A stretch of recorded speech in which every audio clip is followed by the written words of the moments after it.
Yang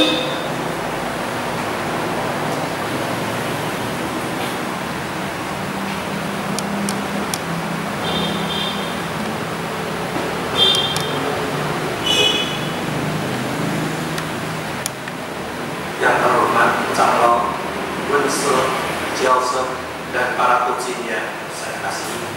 Selamat pagi dan terima salam sejahtera kita.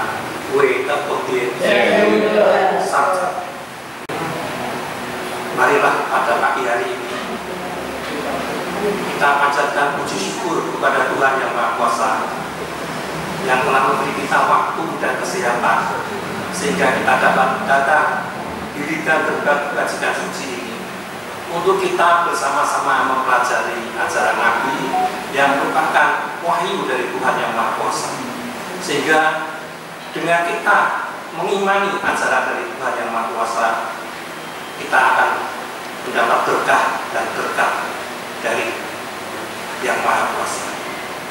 Pagi ini sengaja saya mengambil ayat yang merupakan ayat emas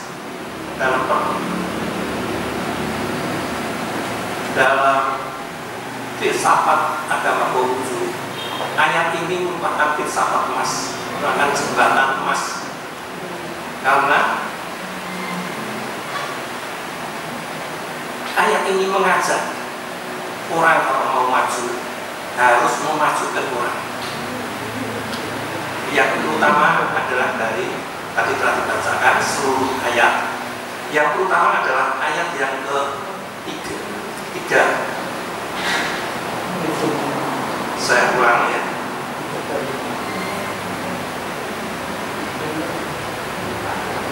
Seorang yang beri cinta kasih ingin dapat tegak, maka berusaha agar orang lain pun tegak. Yang ingin maju, maka berusaha agar orang lain pun maju. Di situ telah saya tulis kata-kata aslinya dari kitab,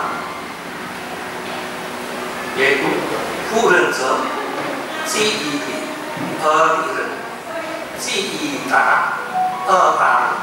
hanya kalimat yang sangat singkat sekali. Dan kebetulan saya mendapat cerita yang bisa saya bawakan untuk menjelaskan ayat ini. Tetapi sebelum saya menjelaskan ayat ini, saya akan mengulang sedikit tentang ajaran Nabi, supaya kita bisa sama-sama menghayati bahwa ajaran Nabi ini tidak dari awal sampai akhir, dari kitab lagi dari jilid 1 sampai jilid 20 itu selalu bersinambungan. Maka kalau dari Lundi 1 saya mengambil yang berhubungan dengan ayat ini adalah Lundi 1 jilid 1 pasal yang kedua, yaitu kawan-kawan datang dari tempat jauh, tidakkah itu menggembirakan atau membahagiakan? Saya juga mengambil dari Lundi 2 ayat yang kedua pasal yang kedua. Maka seorang kudu mengutamakan pokok, sebab setelah pokok itu tegak, jalan suci akan tumbuh. Laku bakti dan rendah hati, itulah pokok peri cinta kasih. Dua ayat ini menjadi dasar untuk saya memasuki ayat yang akan saya khotbahkan. Perlu kita ketahui bahwa ayat yang kedua itu bukan kata-kata dari Nabi, tetapi itu adalah kata-kata dari murid Nabi yang bernama Yuju atau Yujian.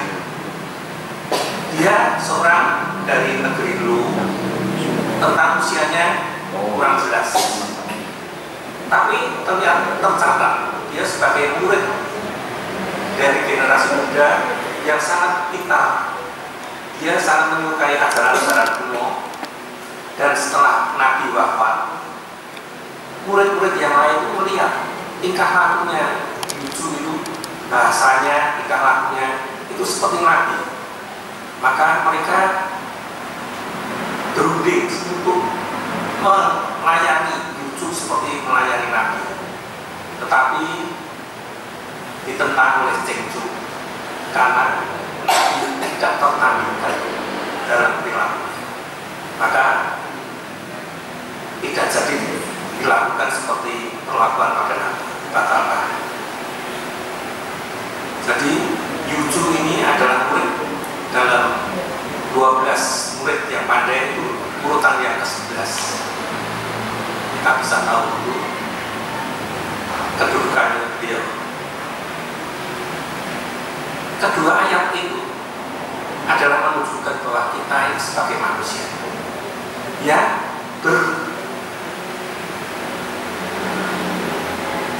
bersosial, jadi bermasyarakat. Kita tidak bisa hidup sendiri-sendiri. Kita sebagai masyarakat itu hidupnya berkerumun, berkelompok, atau bergerombol, atau bermasyarakat. Itu sudah mulai dari zaman dahulu, mulai ada catatan-catatan dari gua-gua kuno di mana ada peninggalan-peninggalan itu sudah menunjukkan bahwa manusia itu manusia yang orang-orang yang berkelompok. Maka waktu sekarang ini pandemi 19 untuk memutus penyebaran COVID-19 dilarang bergerombol. Jadi supaya menjaga jarak, supaya gunanya apa? Supaya virus itu tidak cepat menular. Itu salah satu mengapa larangan selain pakai masker, cuci tangan, juga jangan bergerombol. Maka kalau kita pergi kemana-mana, terutama ke luar kota atau makan di luar, sebaiknya cari tempat yang agak sepi. Kalau ramai, banyak orang, yang rombongan banyak, itu masih risiko tertular COVID. Apalagi sekarang Omikron ini sudah pakai titel sekarang, sudah dapat BA. Jadi Omikronnya sudah BA4 sama BA5. Ya, sebentar lagi dokteran sudah BA. Maka cepat sekali menularnya.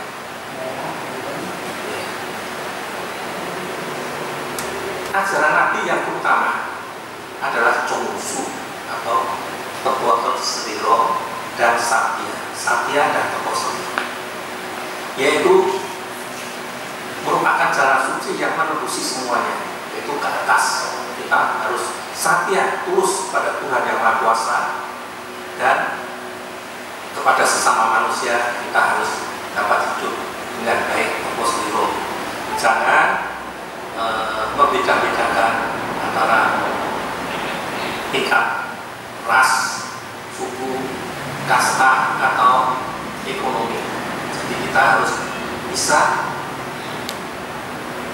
mengambil sikap yang seadilnya mungkin. Dan ajaran ini adalah ajaran tentang percinta kasih atau pengejawangan daripada maka disebutkan tadi bahwa jalan suci itu pokoknya ada dua, yaitu laku bakti dan rendah hati. Kalau kita hidup bisa bersama-sama, tidak membeda-bedakan, ini kita sudah melakukan ajaran rendah hati, sudah bisa melaksanakan dengan baik, dan juga kita bisa berbakti kepada orang-orang yang lebih tua. Karena di dalam pergaulan ini sangat kompleks sekali. Dalam pergaulan selalu diutamakan satya dan dapat dipercaya, yaitu Chongsit. Kalau kita tidak bisa satya, jadi artinya setia atau memegang apa yang kita katakan satya, hampir sama dengan dapat dipercaya, cuma satya itu lebih fokusnya lebih ke ada Tuhan yang Maha Kuasa, lebih ke atas.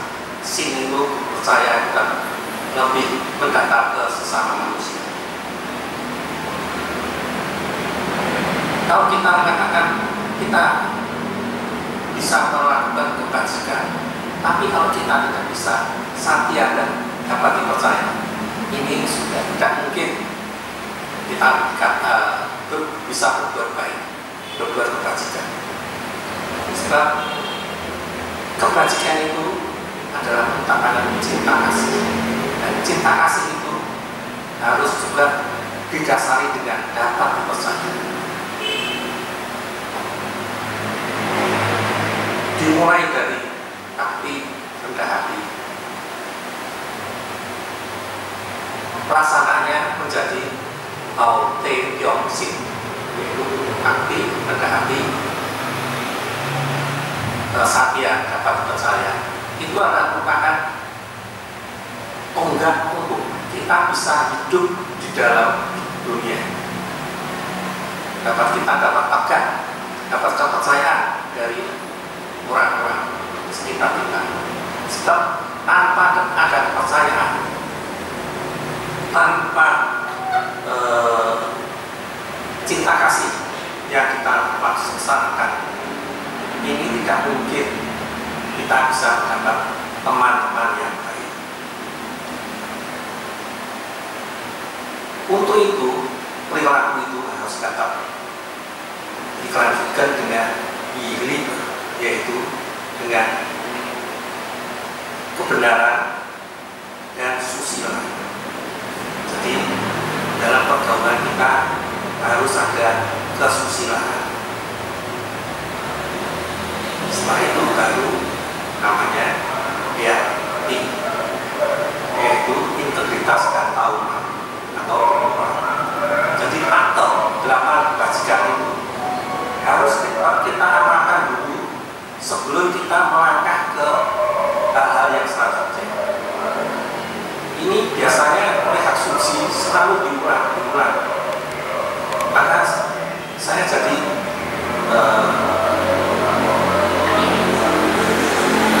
merasa bahwa kalau saya besok, saya dulu mendengar ajaran asumsi, saya merasa besok kalau saya bisa khotbah, itu saya harus juga bisa noto seperti asumsi, mulai dari bawah.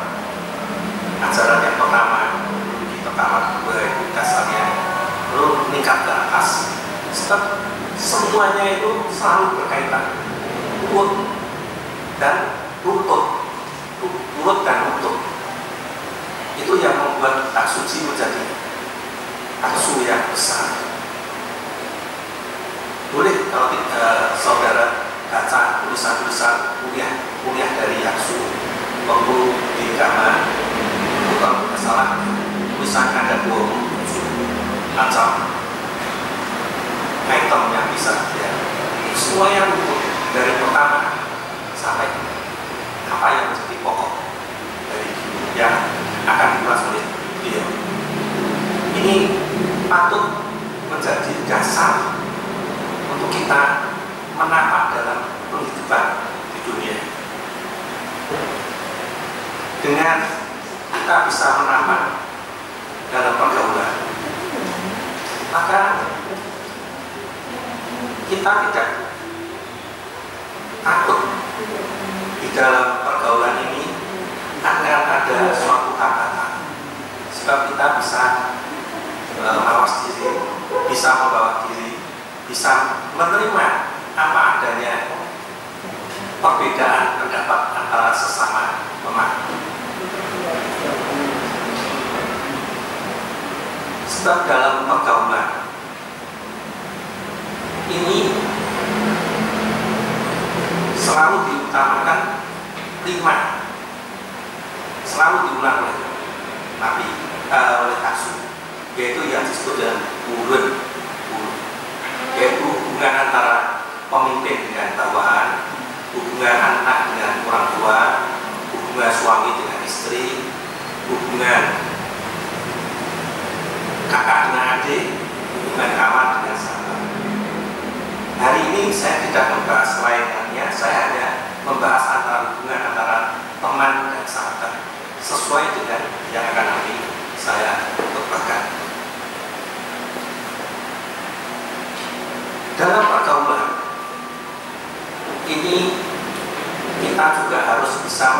membatasi, membentengi diri kita, supaya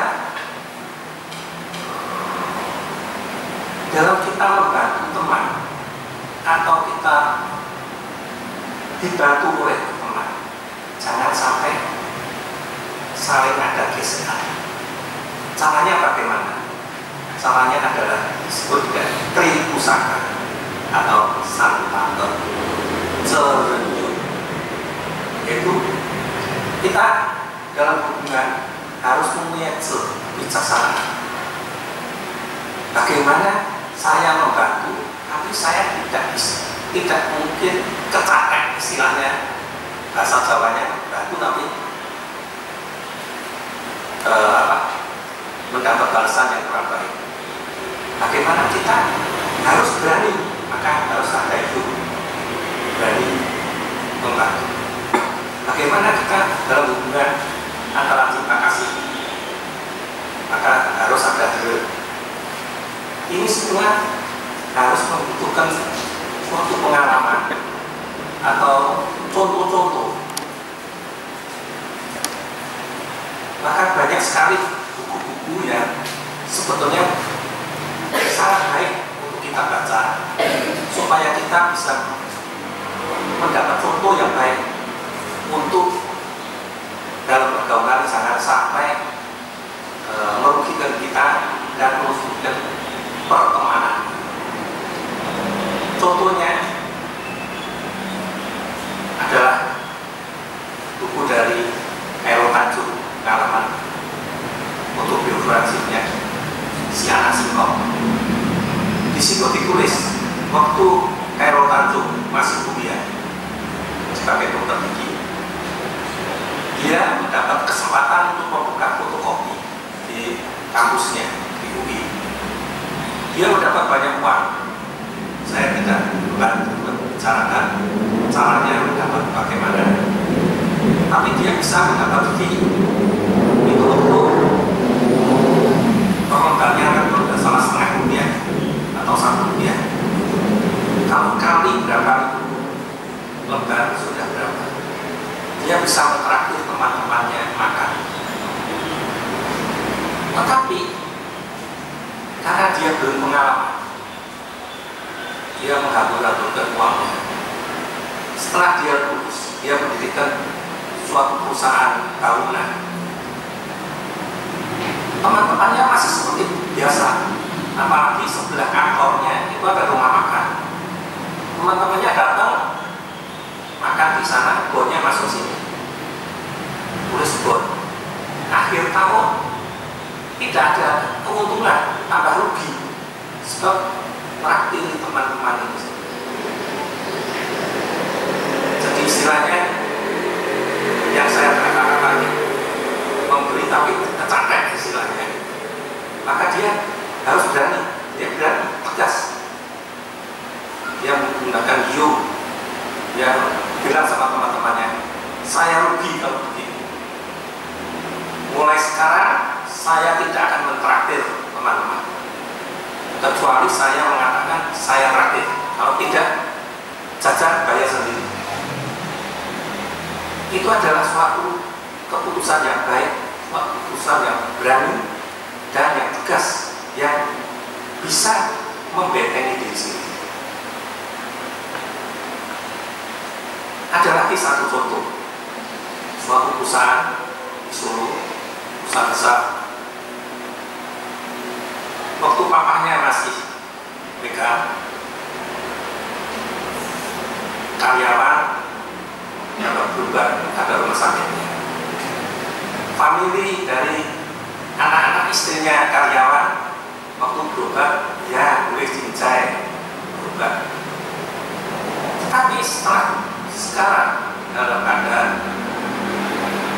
mulai kerjaan sepi atau agak krisis, anaknya, papanya sudah ada, anaknya yang urus. Anaknya mengambil suatu sikap yang positif. Yang boleh berubah hanya karyawan, keluarga tidak. Kalau mau berubah di situ boleh bayar.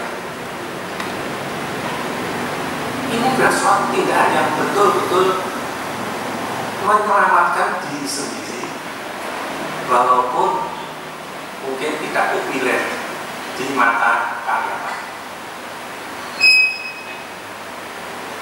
Memang tindakan yang baik itu kadang-kadang kurang populer di masyarakat, tetapi itu adalah suatu tindakan yang betul, dan itu adalah ajaran dari Nabi. Saya dengar dongeng dari papa saya. Pak, zaman Belanda tahun 20-an, kalau imigran dari Tiongkok itu datang, kalau ke Solo itu mesti banyak ke tempatnya Yang Kim Pojok, pasar besar, pasar besar Pojok, dulu toko emas. Orang Hoksia kalau datang ke sana minta bantuan, dibantu. Sekali orang datang dikasih uang 5 rupiah katanya. Lalu dia mau usaha apa? Kalau mau usaha dikasih pulang.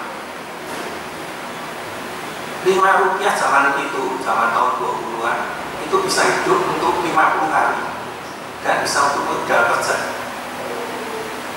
Maksimum hanya 2 kali.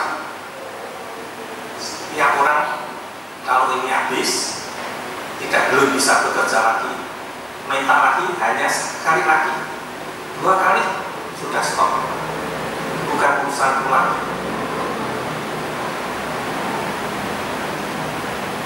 Berbuat baik ada batasnya.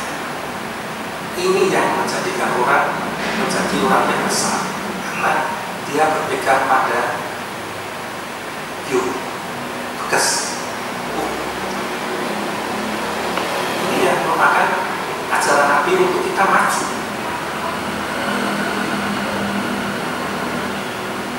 Jadi contoh-contoh itu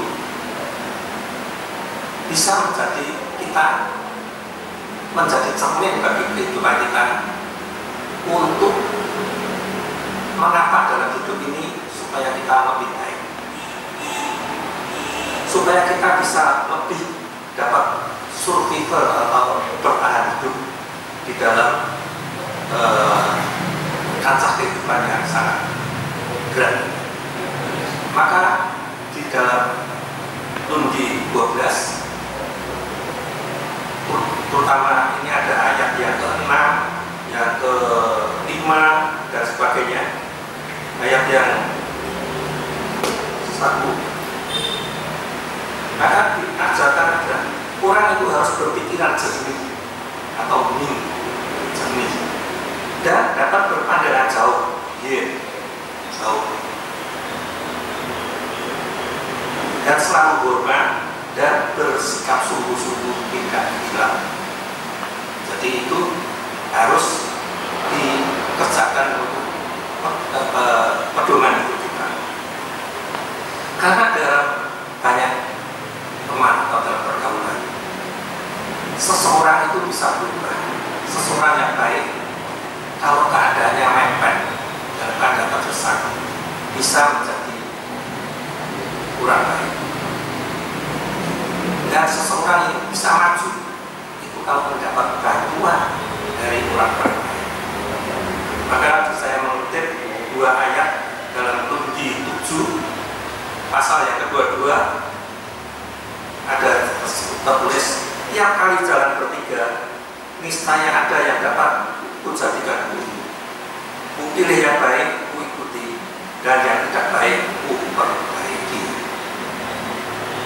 Yang kedua adalah kitab Bingcu 2b pasal yang pertama ayat yang ke-4, halaman 448. Adapun yang menyebabkan sesuatu itu berhasil ialah karena memperoleh banyak bantuan, dan yang menyebabkan sesuatu itu gagal ialah karena kekurangan mendapat bantuan. Jadi kita sebagai makhluk sosial itu butuh bantuan, tetapi juga kita dalam memberi bantuan juga jangan sampai kita terbabas. Saya ada satu cerita yang saya pakai untuk yaitu ayat dari cerita dari Song of the Soul. Berkah dalam resesi. Ini ayat ini, cerita ini saya baca berulang-ulang supaya saya bisa mengambil intisarinya. Cerita ini mengenai resesi tahun 90-an, di mana melanda dunia komunikasi atau media cetak, media sosial, hingga banyak sekali pekerja, wartawan, orang, peneliti itu yang kolaps untuk hingga memphk karyawannya. Salah satunya ini adalah penulisnya adalah namanya Xu. Itu adalah mempunyai media cetak atau media sosial yang kecil. Banyak teman yang datang ke tempat dia, biasanya ngomong dengan enak. Tetapi sudah beberapa pekan ini, kalau datang semua perlu, aduh, tempat perusahaan saya PHK, saya termasuk. Ada lagi yang datang lagi, kamu punya kerjaan, saya termasuk yang di PHK. Padahal saya barusan 2 bulan yang lalu mendapat piagam penghargaan sebagai karyawan terbaik. Malas nggak kalau teman-teman yang mendapat nasib seperti ini? Mereka adalah orang-orang pertama, mereka itu teman-temanku, mitra kerjaku dalam bisnis televisi, radio, dan surat kabar. Karier mereka yang mereka cintai berakhir. Mereka komunikator kreatif yang telah bergelut dalam bisnis ini selama puluhan tahun. Naik sampai puncak, berarti mereka adalah orang yang dibayar paling tinggi. Oleh sebab itu, mereka lah orang yang pertama yang harus pergi, karena gajinya tinggi, karena PHK dulu. Ini ada nasib dari resesi.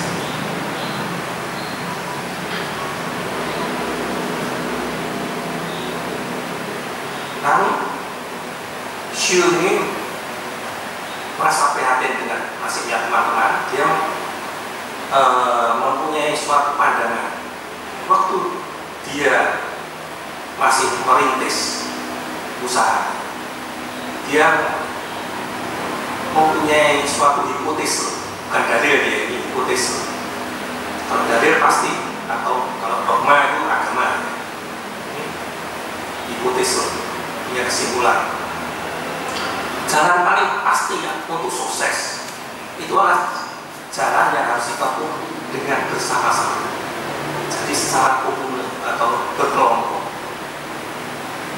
Jadi dengan berkelompok, maka urusan dapat diselesaikan dengan baik. Sebab banyak orang yang usul, banyak yang memberi saran, sehingga ada poin-poin yang penting yang bisa dipakai untuk mengatasi masalah. Karena dia merasa terpanggil untuk menolong temannya, maka dia mencari suatu website di internet yang murah, yang bisa untuk nanti berkomunikasi dengan teman-temannya. Setelah dia mendapat suatu channel, dia mengajak teman-temannya untuk berkumpul. Bagaimana kalau kita berkumpul untuk saling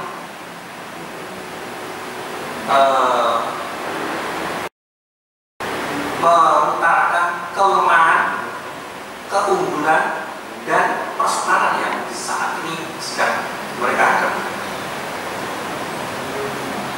Banyak orang yang mau mendaftar, oh saya mau, boleh saya membuat teman, sebab orang barat itu kalau sudah janji mau datang masih datang.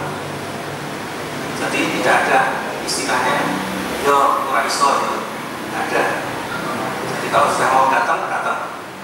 Jadi tidak ada ya istilah insya Allah saya akan hadir, tidak ada. Jadi untuk menjaga apa yang disediakan porsinya supaya tepat, nanti cateringnya juga kalau mungkin ada makanan ringan itu juga tidak sampai terbuang atau kekurangan.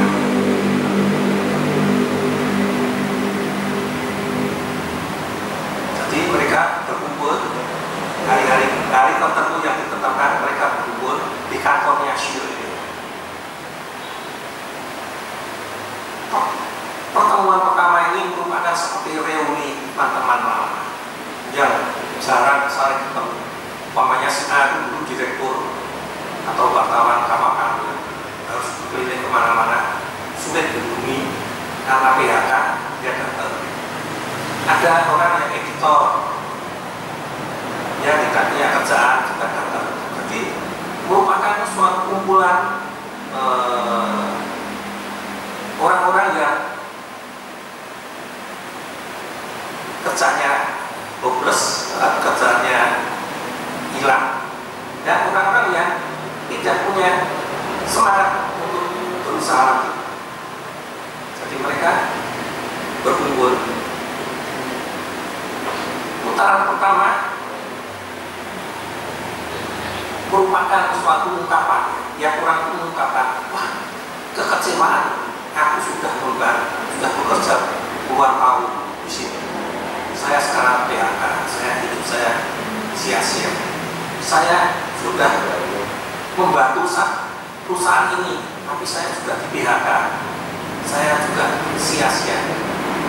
Jadi mereka merasa sebagai orang yang disia-siakan bersatu. Tetapi Syur ini mengatakan, kita pertama harus bersyukur bahwa kita masih punya apa itu namanya keahlian, walaupun sekarang ini belum terpakai atau di PHK.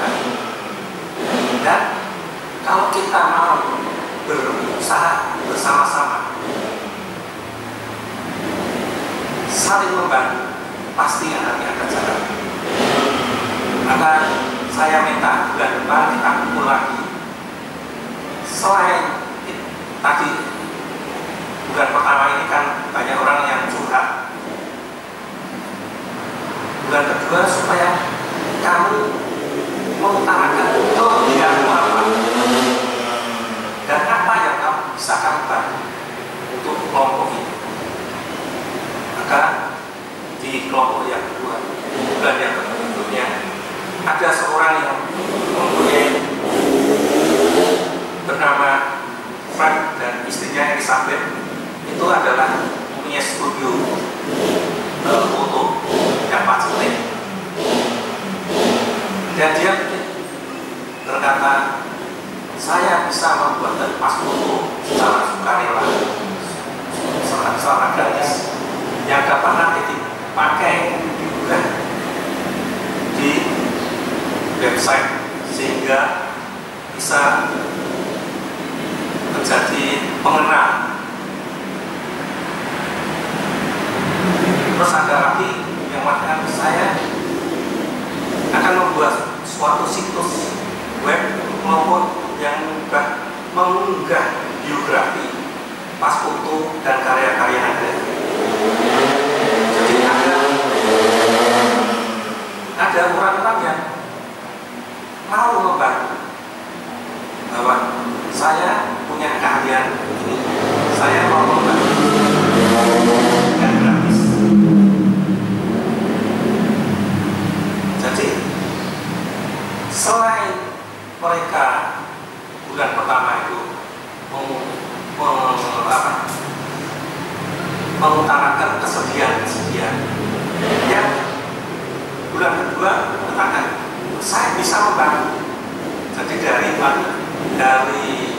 apa itu namanya menyesal dengan nasib.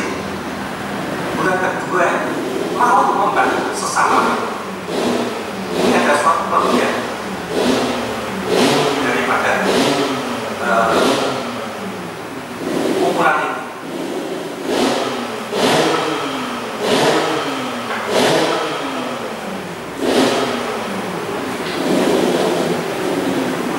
Maka gak apa-apa saya biarkan.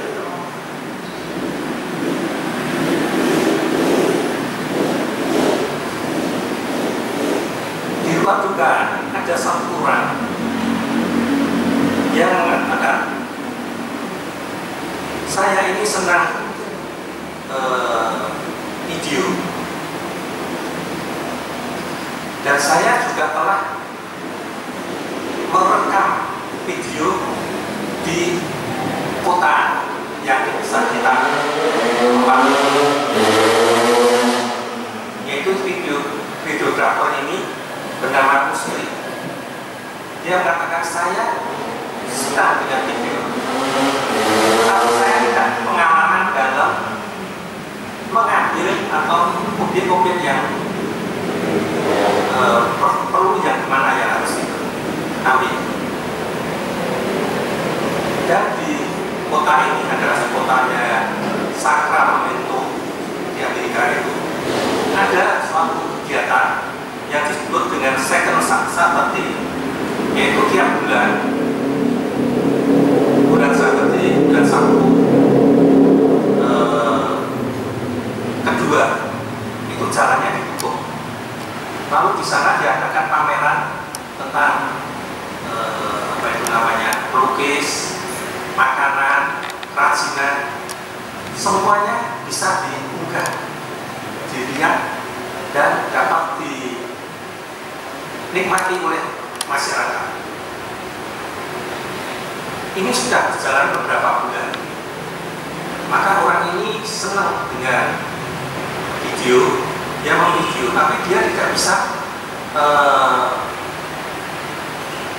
mengambil dengan baik, dan juga tidak bisa menulis dengan baik apa yang menjadi objeknya.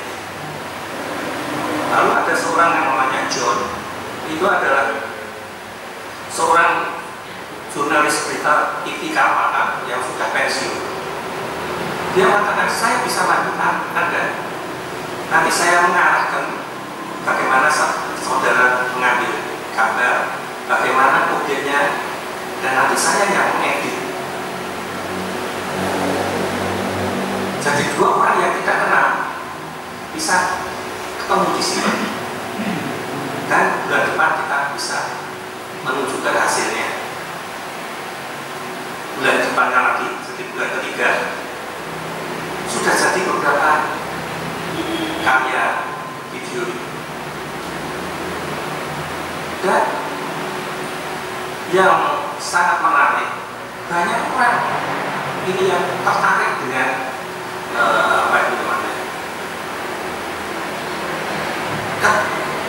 kerjaan atau hasil kerja dari video ini, dan juga tulis-tulisan, dan merasa layak dijual, bisa dijual. Karena Shio ini mempunyai hubungan yang luas dengan perusahaan televisi. Dia mengatakan, baik, besok saya akan ketemu dengan salah satu TV lokal untuk mengenalkan karya ini. Kalau kita bisa menjual ini, kita bisa mendapat suatu kerjaan yang baik, suatu kerjaan yang bisa kita rintis untuk berkembang selanjutnya. Dan di luar juga,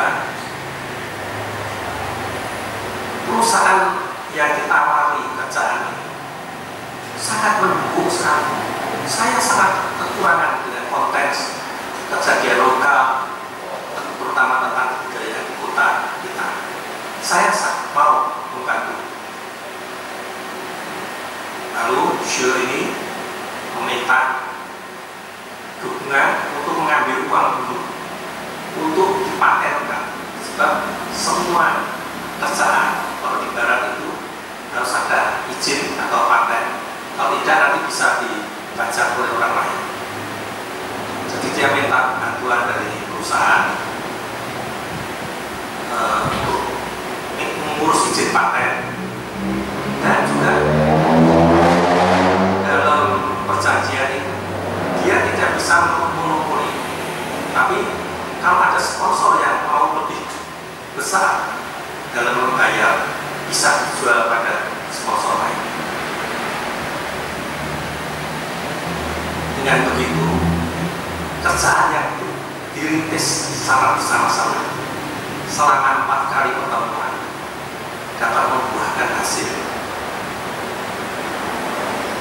Jadi ini yang saya katakan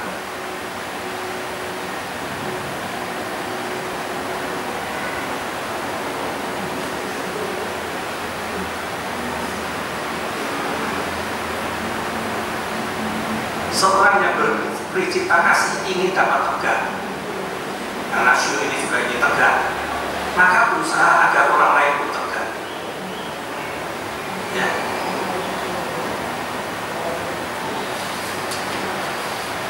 Si iri, jadi mau orang lain, dia ingin tegak,